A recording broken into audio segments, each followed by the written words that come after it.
The Power of Habit: Why We Do What We Do in Life and Business is a book written by Charles Duhigg. It explores the science behind habit formation and how understanding and harnessing the power of habits can lead to personal and professional success.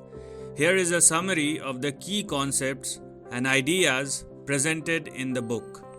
Chapter 1: The Habit Loop. This chapter introduces the habit loop consisting of three components: the cue, the routine, and the reward. Duhigg explains how habits are formed through repetition and how understanding the loop can help individuals change their habits. Chapter 2: The Craving Brain. Duhigg discusses the role of cravings in habit formation and how they affect our behavior. He delves into the concept of rewards and how they shape our habits, explaining that identifying and satisfying the underlying cravings can help in changing habits. Chapter 3: The Golden Rule of Habit Change.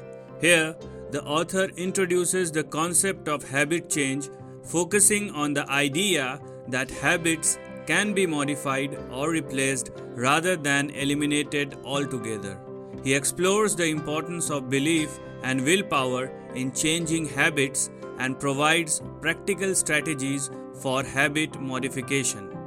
Chapter 4: Keystone Habits, or the Ballet of Paul O'Neill. This chapter explores the concept of keystone habits, specific habits that have the power to spark positive change in various areas of life. Duhigg presents examples including Paul O'Neill's transformation of Alcoa to demonstrate how identifying and focusing on keystone habits can bring about significant improvements. Chapter 5: Starbucks and the Habit of Success. Duhigg examines the success of Starbucks and how the company was able to create and capitalize on habits, both in terms of customer habits and internal organizational habits.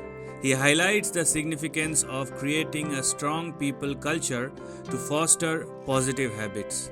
Chapter 6: The Power of a Crisis. This chapter explores how organizations can leverage moments of crisis to institute transformative changes.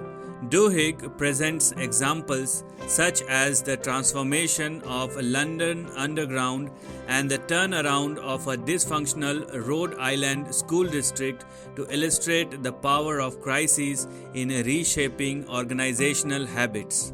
Chapter 7: How Target Knows What You Want Before You Do. Duhigg delves into the world of consumer habits and how companies like Target use data and analysis to predict and influence customer behavior. He explains the concept of habit-based marketing and the ethical consideration surrounding the use of personal information. Chapter 8: Saddleback Church and the Montgomery Bus Boycott. Duhigg explores how social movements and societal habits are formed using the examples of the Saddleback Church and the Montgomery Bus Boycott. He discusses the role of social habits and the power of shared value in shaping societies. Chapter 9: The Neurology of Free Will. This chapter delves into the neuroscientific aspects of habits and decision making. Duhigg explains how habits are formed in the brain and how understanding the neuroscience behind habit can empower individuals and societies to change. Chapter 10: The Habits of Societies. Duhigg concludes the book by discussing how habits can be used to bring about social change. He examines the role of social habits in influencing large-scale societal transformation such as the civil rights movement and highlights the potential for individuals to shape societal habits.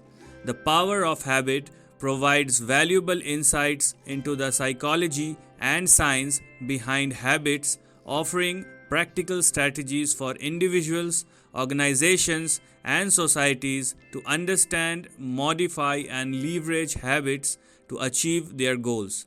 By understanding the habit loop and the factors that influence habit transformation, readers can gain a deeper understanding of their own behaviors and work towards positive change.